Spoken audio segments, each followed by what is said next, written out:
Dams are one of the ways we control and engineer nature. We use them to store staggering amounts of water, control flooding, and generate electricity. This is the world's largest hydropower dam, the Three Gorges Dam in China. When it was built, it flooded a total area of more than 156,000 acres of land with 42 billion tons of water. The sheer amount of water was enough to alter the Earth's rotation by an estimated 0.06 microseconds. So in spite of their extraordinary size and capacity, how are dams built? Dams are usually built between a water source such as a river and a valley. The valley is later converted into a reservoir or an artificial lake using either water redirected from its natural source or elsewhere.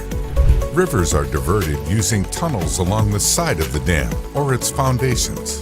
During the construction of these channels, soil is excavated and larger rocks are blasted with explosives to clear the path for water.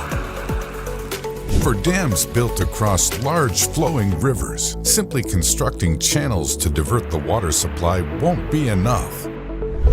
Instead, dams hoping to divert large rivers utilize dry construction pits built on one side of the river. The dam construction then proceeds in stages, where water is allowed to pass through openings in completed portions of the dam.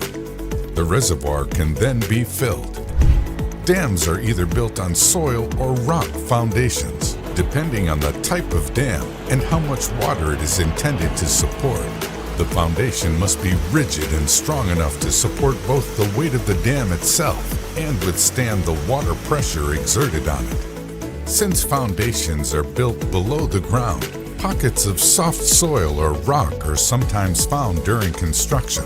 They're replaced right away with stronger materials to ensure the dam's foundations are as sturdy as possible.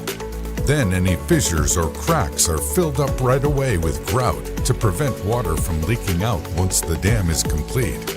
Going on to building the dam itself, you might be wondering where all the concrete comes from. For most dam construction projects, concrete batching plants are built on site. This gives workers access to large quantities of ready-to-use concrete, which is transported to the construction site using either a system of conveyor belts or via trucks and cranes.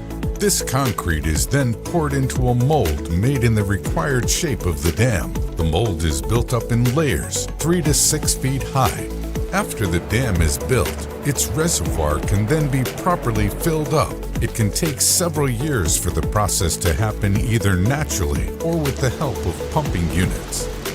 At this point, the water level behind the dam must not be at operational levels. The dam has to be tested first. Once construction is complete, engineers use the first filling as an opportunity to test the dam and see if it will hold. They closely monitor the filling to look for any deficiencies in the dam's design or construction and safely address them. Inspectors check for signs of seepage, cracking, or erosion. Repairs can be made to get the dam performing to its intended capacity.